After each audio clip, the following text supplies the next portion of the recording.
I'm Rita Kakati-Shah, your host for the Uma Show.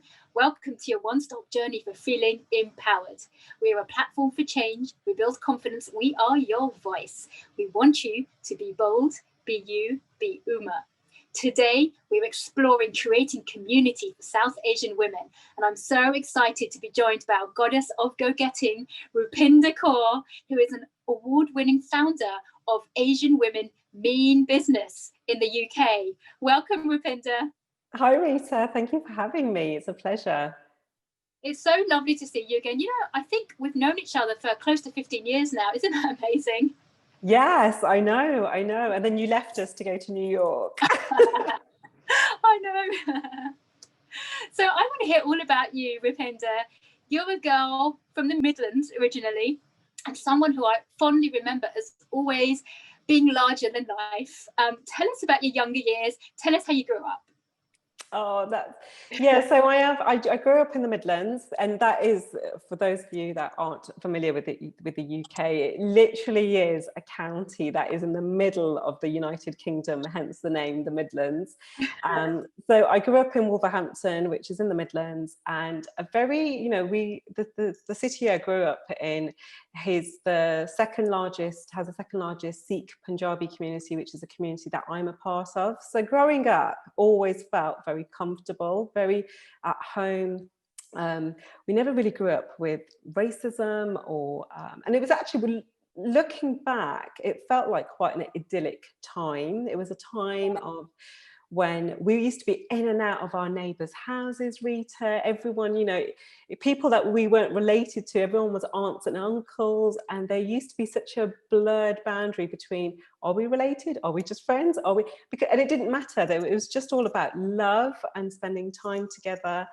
So my parents are second generation migrants. My dad came over when he was 11.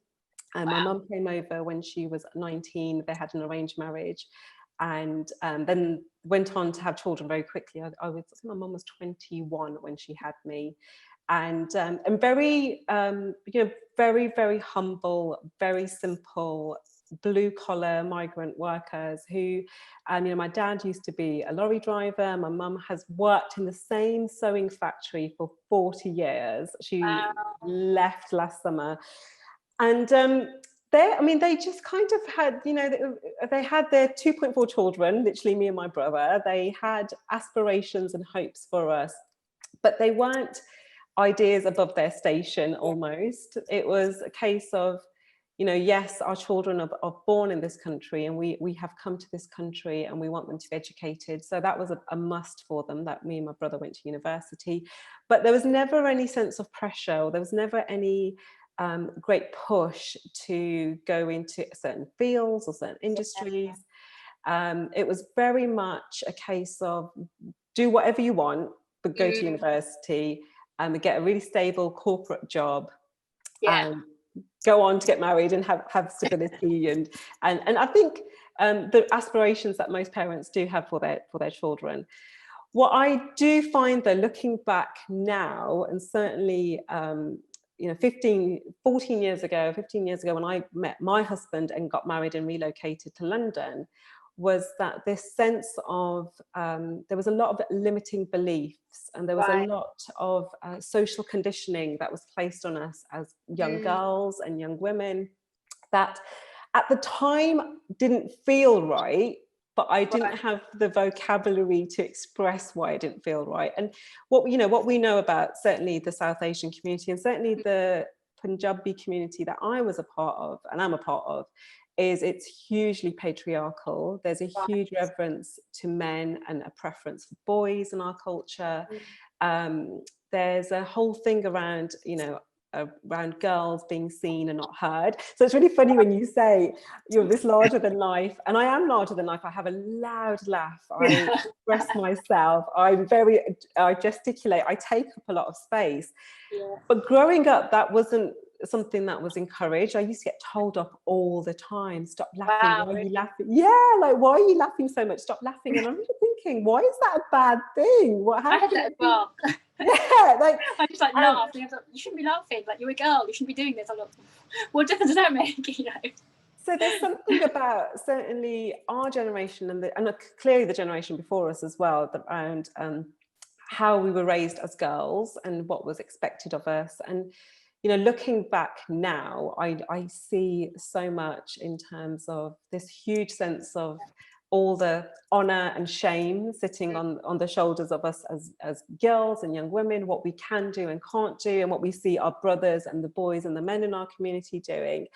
But all of that has come later. At the time, when you don't know any better, you don't know any better. So you exactly, yeah, and that's part of your norm. That's how you're brought up. Yeah, absolutely. And that's social conditioning. That is the training that we get as young girls to be raised. I love that. And you mentioned education actually a little bit before. Do you think your upbringing played a part in that? Because you actually studied psychology and education. That was your background, really. And then you moved to London, didn't you? Where you actually entered the corporate world after that. So just tell us a little bit about your educational experience and your professional experiences after that. Yeah, so I went to university. I did study psychology and education, and initially, actually, the plan was to become an educational psychologist. And just because I have always been fascinated by the human mind, our brain's capacity, understanding human motivation and drive and behaviors and actions, and really wanting to understand the science behind it. And the education came about because I think by that point I realized that if children have a sense of limitations, how much it can be a barrier to them discovering their full potential. What actually happened was, while I was at university, I did a placement and I was introduced to the world of educational psychology and some of the real dark and heavy things that educational psychologists have to cover. And as a 20-year-old, I just wasn't equipped to be able to navigate those waters. And I remember I went back to university thinking, crikey, what am I going to do? And we then switched to psychology and business for a couple of modules. And it was literally, the light went on and it just completely made sense that I could go into the corporate world with psychology and go into the field of human resources, which is what I did. Did my master's in HR, and then have been in HR for the best part of 18 years. That's a while. It is. A lot of experience, I think. Yeah. And I've loved it. I have loved it. I've just, sometimes something clicks and a career clicks and a profession and a purpose clicks, and it absolutely clicked for me. And I feel really grateful that I was able to go into a field in the industry that I really have loved being a part of. Isn't it amazing when that happens, that click? Not everyone gets to feel and understand that feeling that you're talking about as well. But I had the same thing. I mean, I think we probably spoke about this. I started medicine initially. There was no click. Then when I switched to mathematics and management and went into finance, completely click. To your point, you just know it anyway. It just feels right. And did that I guess that click in your journey and leading now to your entrepreneurial journey and the clicks that happen in between, because I can tell you as a fellow entrepreneur that it's often as a consequence of something not being quite right, or having like a personal experience about something that really leads us to want to shift the needle, and therefore starting something new in order to address that problem or that issue. You are obviously the founder of Asian Women Mean Business. What led you to start that journey? So I think I've always been entrepreneurial and had an entrepreneurial streak, and I actually often joke that I don't think. Is that even in your corporate days? Yeah. I used to always think outside the box, and I used to. So even working with business leaders, my roles have always been a HR business partner. Right. So really understanding the business, really understanding the opportunities that present themselves, understanding the nuances of those. And I've always thought I want to do something that's outside of the corporate world. And we have various entrepreneurs and business owners in our family. So I had seen that.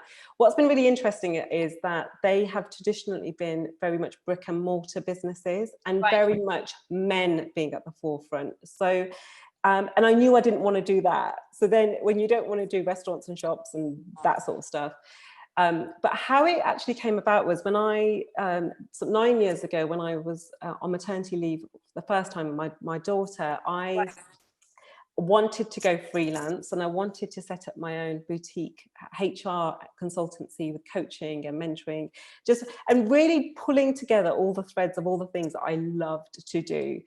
And it just seemed like a really, really great opportunity to do it while I was on maternity leave and exploring, what do I want to go back to? Do I want to go back? Do I want to do my own thing? And it just felt like it was the right time to do that. Yeah.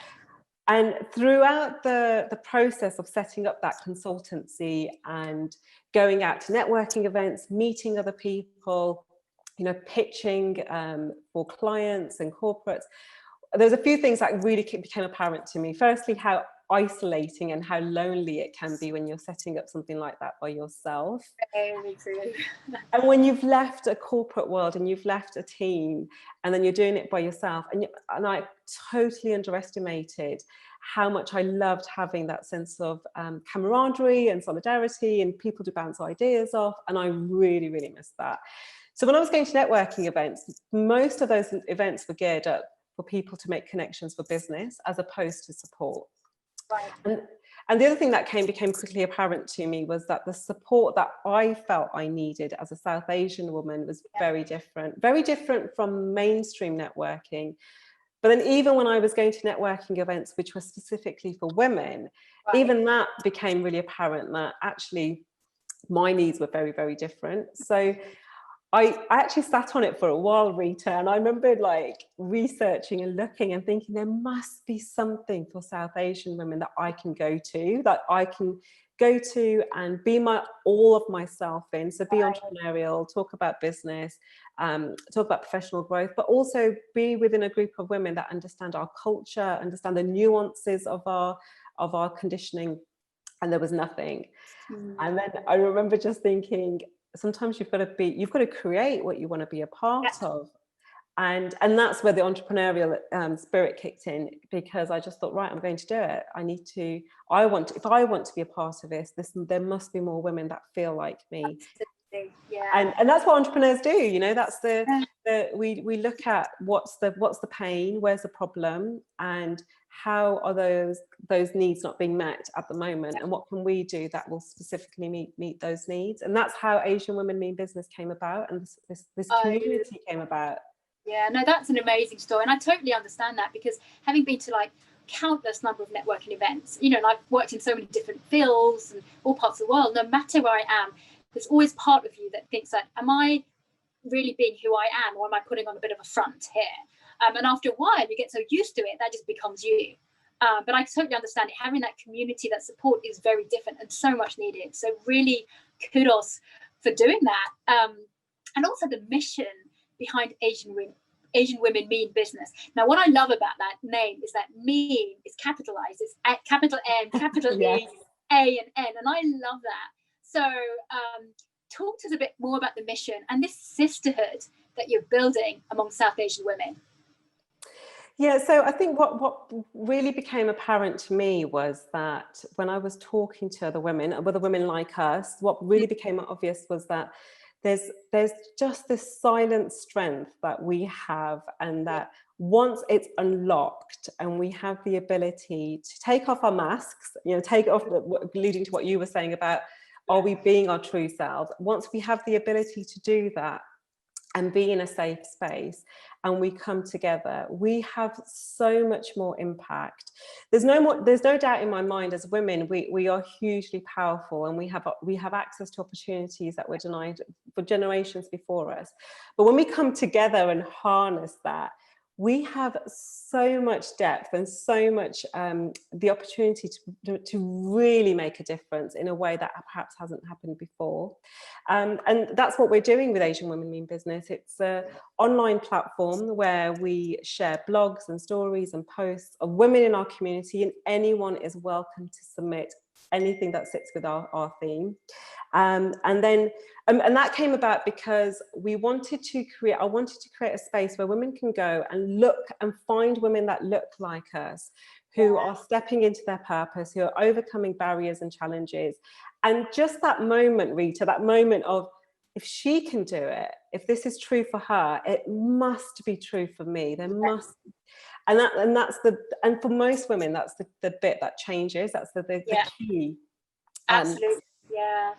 And there's that saying, isn't it? You can't be what you can't see. Exactly. And I think that is exactly what it's about. So if I were to ask you in your own words, why do you think it's really important, especially for South Asian women, to have a tribe, I guess? Well, I think it's important for all women to have a tribe. I think it's important for all human beings. We're social creatures. We are tribal creatures.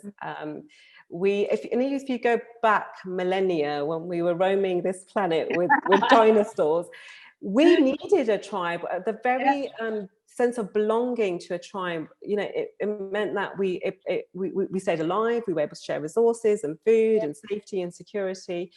So there's no doubt in my mind that we all need a tribe. Now, the reason why South Asian women in particular need a tribe, I think, is that sense of belonging, is that sense of purpose, that sense of empowerment that comes when you're part of a community and a sisterhood that are, sharing their successes, sharing their learnings, helping each other. It's almost like we're giving each other that leg up to say, and actually providing those role models.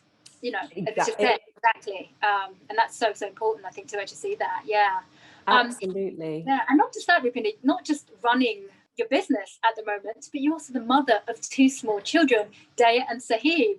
How has it been balancing your work with raising your family? Yeah, so it's been really interesting. Being a mum is, and being a mum is the most incredible thing, and it's such a privilege and a blessing, and something that I take very seriously, in the sense that I'm a custodian of this spirit and this soul that's been blessed to me in this lifetime. So everything that I do comes secondary to that, to my role as a mum.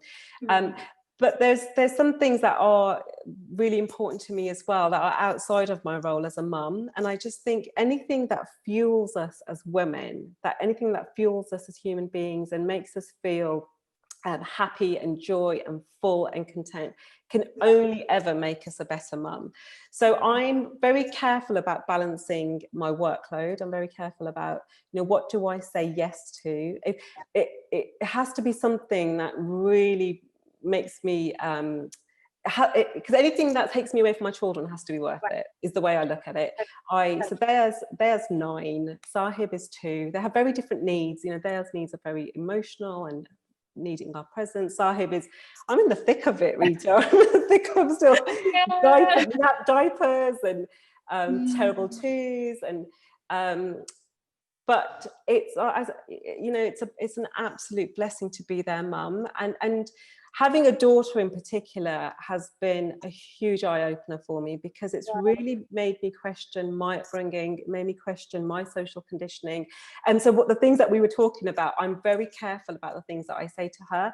I never would say to her that she laughs too loudly. Her laugh and her, I encourage it. That makes her who she is. Absolutely. Yeah. It's the same with my 2 kids. Yeah. Yeah, you do kind of reflect back on your upbringing and think, actually, what do we want to bring to this? But how, is particularly with our daughters, how do we want to shape the next generation? How do we want to empower them? Because we stand on the shoulders of giants, of women that have come before us, that have broken through so many of these glass ceilings and barriers. And the work is now upon us to break through some of the other things that are remaining, so that our daughters can see us doing that.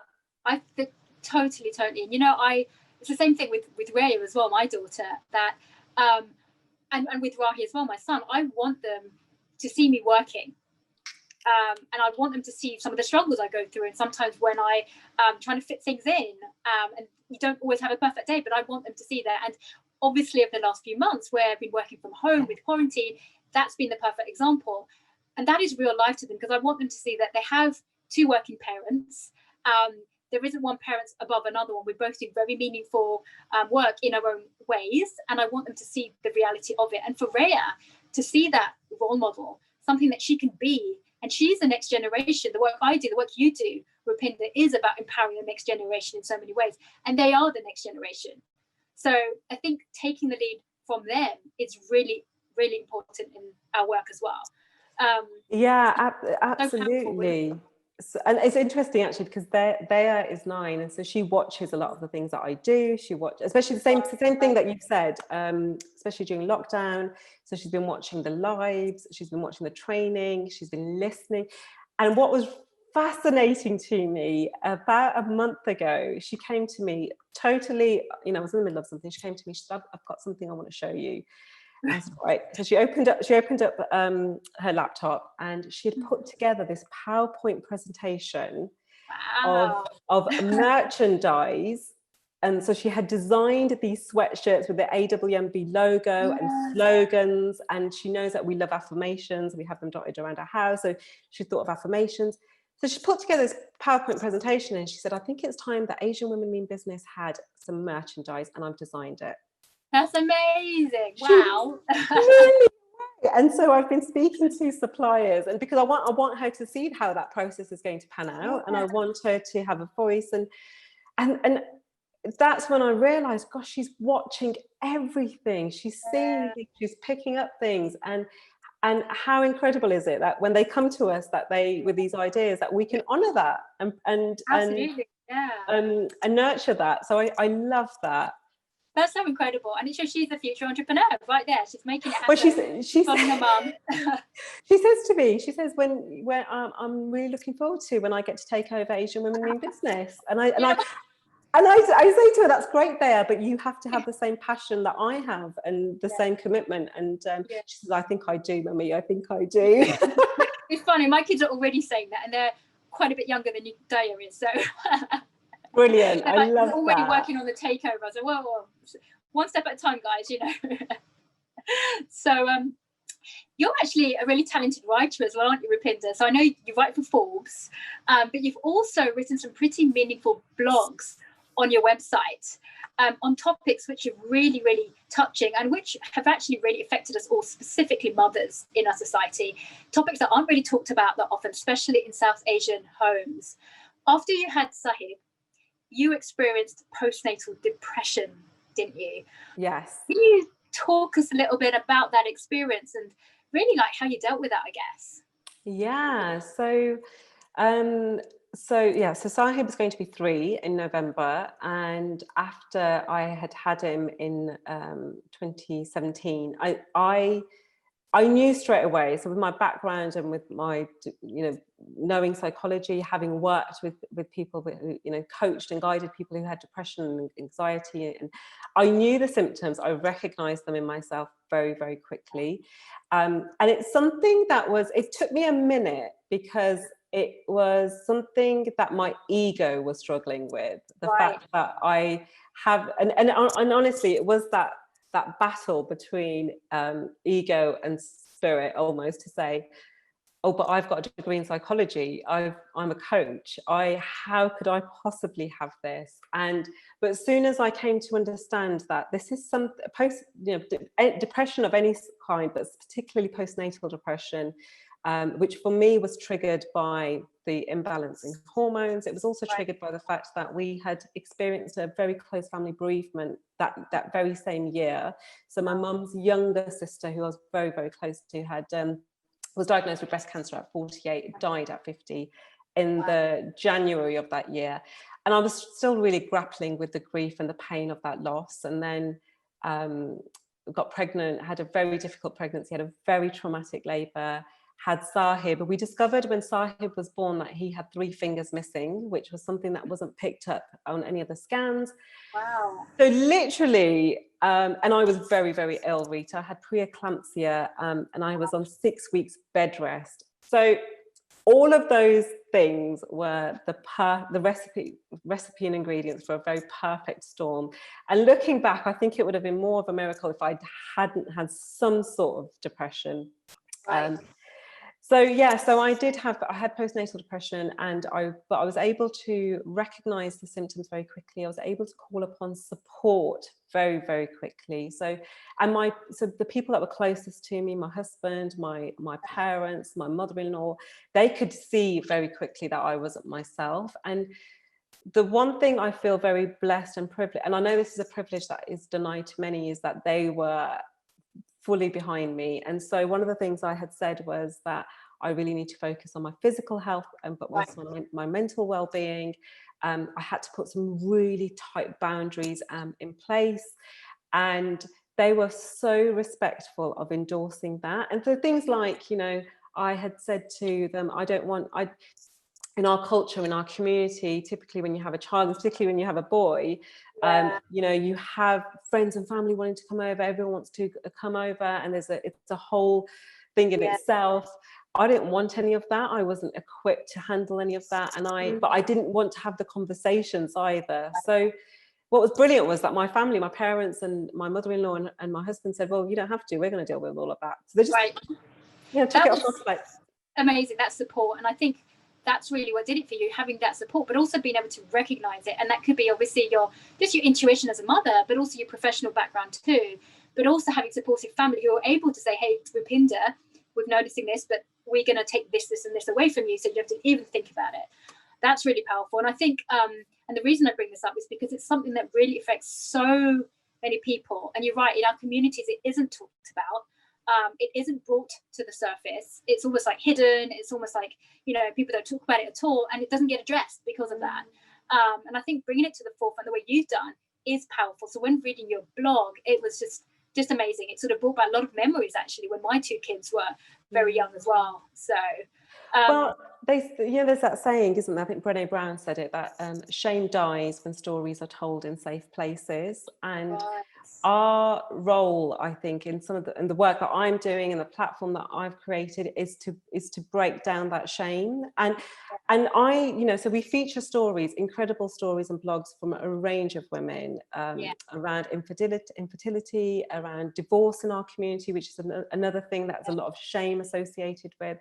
But really for me, Rita, I have to lead from the front, and I have to, if I've had this experience, and for a long time I didn't talk about it publicly, I talked about it behind closed doors. So I talked about it in my workshops, in my coaching circles with my clients. My immediate circle knew about it.